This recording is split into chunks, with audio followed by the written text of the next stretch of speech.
एक सुनसान बस्ती के किनारे एक 3 मंजिला झोपड़ी खड़ी थी, हिलती डुलती, पर अब तक गिरी नहीं थी। उसी झोपड़ी में रहते थे भोला, उसकी पत्नी रज्जो और उनका 7 साल का बेटा छोटू। भोला एक सीधा सादा आदमी था, परंतु नालायक। रोज काम ढूंढने निकलता और रोज खाली हाथ लौट आता। कभी कहता आज बहुत भीड़ थी, कभी कोई काम ही नहीं था, और कभी आज ठंड बहुत थी। पर रज्जो, वह सीधी बिल्कुल नहीं थी। मुंह में अंगारों जैसी जबान थी और आंखों में बिजली की चमक। रज्जो रोज ताने मारती, भोला झोपड़ी 3 मंजिल की नहीं, तेरी निकम्मी जिंदगी की 3 मंजिलें हैं। छोटू चुपचाप कोने में सिकुड़ा बैठा रहता, क्योंकि रज्जो का गुस्सा भोला के अलावा उसकी तकदीर पर भी निकलता था। 3 मंजिल की झोपड़ी दिखने में ऊंची थी, पर अंदर से एकदम खोखली। पहली मंजिल में टूटी चारपाई थी, दूसरी में 2 ईंटों पर रखा चूल्हा, और तीसरी मंजिल बस नाम की थी। छत के नीचे एक खिड़की, जहां से ठंडी हवा सीधे हड्डियों में घुसती थी। रात का समय, पेट में चूहे नहीं, शेर दौड़ रहे थे। रज्जो ने अपने गुस्से में भोला को फिर झाड़ा। रोज कहते हो कल से काम शुरू करूंगा, पर वो कल कब आएगा भोला? रोटी तो तभी मिलेगी जब तुम सच में कुछ करोगे। भोला चुपचाप नीचे उतर गया। वह जानता था कि अगर आज कुछ नहीं लाया तो शायद इस ठंड में बेटा नहीं बचेगा। वह मोहल्ले में गया, दरवाजे खटखटाए, लोगों से पुराने कपड़े, लकड़ियां और बासी रोटियां मांगी। कोई हंसा, कोई गाली देकर भगा दिया। यहाँ अपने खाने के लिए नहीं है, तुम्हें कहाँ से दे दें? जाओ कहीं और जाकर भीख मांगो। पता नहीं कहाँ कहाँ से चले आते हैं। थककर वो वापस झोपड़ी के बाहर बैठ गया। उसी वक्त एक बूढ़ा रिक्शा वाला पास से गुजरा। उसके रिक्शे पर गन्ने के छिलके और कुछ पुराने कपड़े थे। भोला ने मदद मांगी। बूढ़े ने कहा, ले जा बेटा, ये गन्ने के छिलके सूखने के बाद अच्छे जलते हैं। तू भी मेरी तरह गरीब है, पर मेहनती बन। भोला जब उस बूढ़े रिक्शा वाले की बात सुनकर वापस लौटा तो रज्जो की आंखें अब भी जल रही थीं। लेकिन अंदर कहीं एक डर भी था, ठंड का, भूख का, और सबसे ज्यादा अपने बेटे छोटू को खोने का। भोला रात भर छत के नीचे बैठा रहा। लकड़ी नहीं थी, लेकिन कुछ सूखे पत्ते और गन्ने के छिलके थे, जिनसे उसने आग सुलगाई। पर उस रात कुछ और भी सुलगा, भोला का आत्मसम्मान। बस अब बहुत हो गया। अब मैं रज्जो और छोटू को एक दिन भी भूखा नहीं सोने दूंगा, चाहे मुझे इसके लिए दिन रात मेहनत करनी पड़े। सुबह जब ठंडी धूप पड़ी तो रज्जो ने आंख मसलते हुए पूछा, अब क्या करने वाले हो भोले? आज भी हवा से पेट भरोगे? भोला चुप रहा। इस बार उसके पास कोई झूठा बहाना नहीं था। नहीं रज्जो, आज मैं काम ढूंढ कर रहूंगा, और तुम देखना, आज मैं खाली हाथ नहीं आऊंगा। वह चुपचाप उठा और बाहर चला गया। पास के ही एक बड़े खेत में मजदूरों की तलाश थी। खेत की मिट्टी में बर्फ की परत जमी थी और हर कोई काम से कतराता था। मगर भोला ने मालिक के सामने बोला, साहब कोई भी काम हो मैं करूंगा, बस एक वक्त की रोटी चाहिए। मालिक ने पहले हंसी उड़ाई, फिर तरस खा गया। ठंड में कौन करेगा खेत की गुड़ाई? अगर तू सच में करेगा तो शाम को 70 रुपए और एक टिफिन दूंगा। भोला ने काम शुरू किया। उसके हाथ सर्दी से नीले पड़ गए, उंगलियों से छाले फूटने लगे, पर वह रुका नहीं। शाम को जब वो लौटा, उसके हाथ में टिफिन था, जिसमें 2 रोटियां और आलू की सब्जी थी, और जेब में थोड़े पैसे। रज्जो ने आंखें तरेरी। ये टिफिन कहाँ से आया? सच बताओ भोला, कहीं तुम चोरी तो नहीं करने लगे अब? क्योंकि कमाना तो तुम्हारे बस की है नहीं। ये मेरी मेहनत की कमाई है। मुझे पास के खेत में काम मिल गया है, अब रोज वहीं काम करूंगा, और बदले में 70 रुपए और एक टिफिन मिलेगा। छोटू की आंखें चमक उठीं। पहली बार रज्जो चुप हुई। अगले दिन फिर वही खेत, वही ठंड, वही मेहनत। अब हर रोज भोला काम पर जाता और हर रोज छोटू की थाली में कुछ न कुछ ज्यादा होता। एक दिन जब वो काम से लौटा और मिट्टी से सने पैर धो रहा था, रज्जो मुस्कुराते हुए बोली, कहीं तू अमीर न बन जाए भोले, फिर मैं तुझे ताना किस बात का मारूंगी। भोला ने पहली बार रज्जो की बात पर मुस्कुराकर जवाब दिया, अभी गरीब हूं, ताने झेल लूंगा, पर जिस दिन अमीर बना तुझे ताज दिलाऊंगा, तानों की रानी बना दूंगा। रज्जो ने पहली बार हंसते हुए उसकी पीठ पर चपत मारी। अब उसमें हिम्मत थी। हर सुबह फटी धोती पहनकर, एक पुराना गमछा गले में डालकर खेत की तरफ निकल जाता, और हर शाम थका हारा लौटता, लेकिन खाली हाथ नहीं। रज्जो भी अब कम बोलती थी, पर जब बोलती थी उसमें तानों की जगह चिंता होती।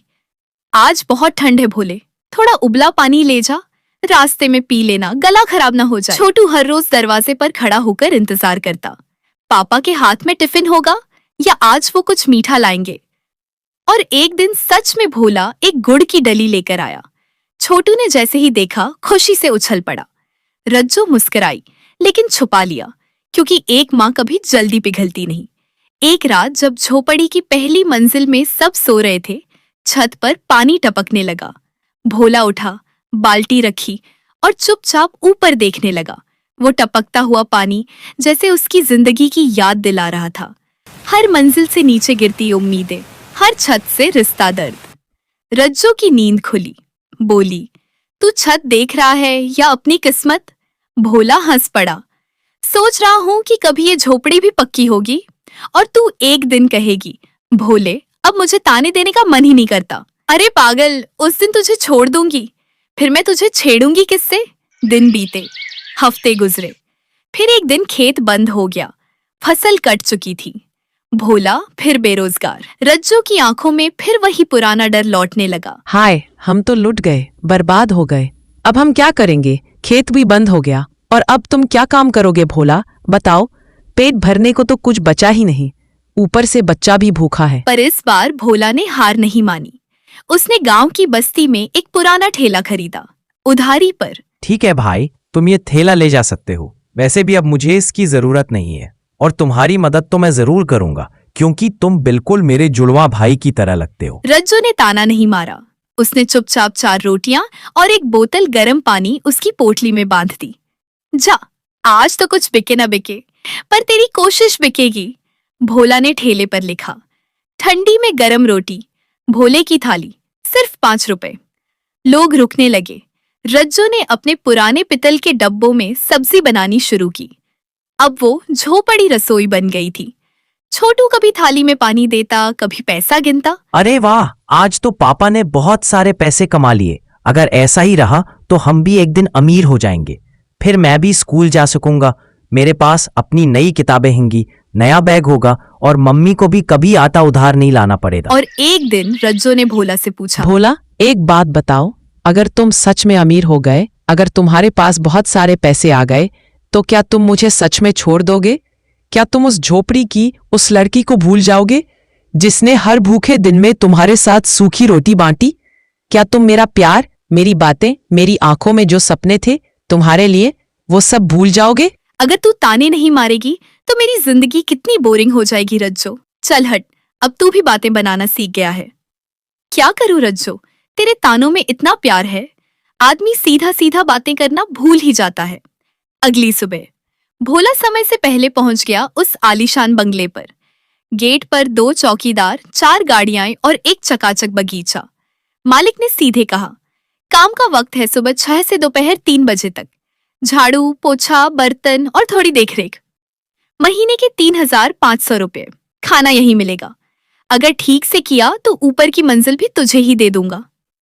भोला के लिए ये किसी प्रमोशन से कम नहीं था। शुक्रिया साहब जी, ये मेरे लिए बहुत बड़ी खुशी की बात है। आपने मुझ पर भरोसा किया, इसके लिए मैं तहे दिल से आपका शुक्रगुजार हूँ। मैं हर काम पूरी लगन और ईमानदारी से करूंगा, चाहे झाड़ू लगाना हो, पोछा लगाना हो या कोई भी छोटा बड़ा काम। मैं कभी शिकायत का मौका नहीं दूंगा। पहले दिन जब वो घर लौटा तो कपड़े धूल और पसीने से तर थे। रज्जो ने देखा तो चुप रही, बस एक गिलास गर्म पानी आगे कर दिया। कुछ दिनों बाद भोला मालिक का विश्वास पात्र हो गया। मालिक उसे बच्चों की देखरेख, खरीदारी और बैंक तक भेजने लगा। एक दिन मालिक ने कहा, भोला तू तो बहुत ईमानदार है, तू चाहता तो पैसे चुरा सकता था, पर तूने कभी एक रोटी ज्यादा नहीं ली। साहब, मैंने गरीबी देखी है, भूखे पेट सोना भी देखा है, लेकिन मैं जानता हूं कि इज्जत से बड़ी कोई रोटी नहीं होती है। अगर मैं चाहता तो वो पैसे चुरा सकता था, शायद उस पल के लिए थोड़ा अमीर भी बन जाता, लेकिन अंदर ही अंदर मेरी आत्मा हर रोज यही सवाल करती कि क्या मैं सही था, क्या वो दौलत वाकई मेरी थी। साहब, उस चोरी के पैसों से तो मैं पेट भर सकता था, लेकिन सीना नहीं तान सकता था। इसलिए मैंने फैसला किया कि चाहे जितनी भी मुश्किलें आए, मैं मेहनत करूंगा, सच का रास्ता नहीं छोड़ूंगा। रज्जो अब मशीन पर बैठकर ब्लाउज की कटिंग करती थी। और छोटू अब स्कूल के बाद माँ के लिए चाय बनाता। भोला जब एक दिन सैलरी लेकर घर आया तो उसके पास 3,700 रुपये थे। मालिक ने 200 रुपये इनाम में दिए थे। रज्जो को पैसे पकड़ाते हुए भोला बोला, आज पहली बार किसी ने मेहनत के ऊपर इनाम दिया है, गालियां नहीं। रज्जो ने मुस्कुराकर कहा, तुम्हें इनाम इसलिए मिला है भोला क्योंकि अब तुम मेहनती बन गए हो, ईमानदार बन गए हो। ये इनाम तुम्हें किसी गलती से नहीं दिया गया, ये तुम्हारी मेहनत की कमाई है, तुम्हारे बदले हुए इरादों का नतीजा है। अब तुम पहले जैसे भोला नहीं रहे, अब तुम वो आदमी बन रहे हो जो हर दिन खुद को बेहतर बना रहा है।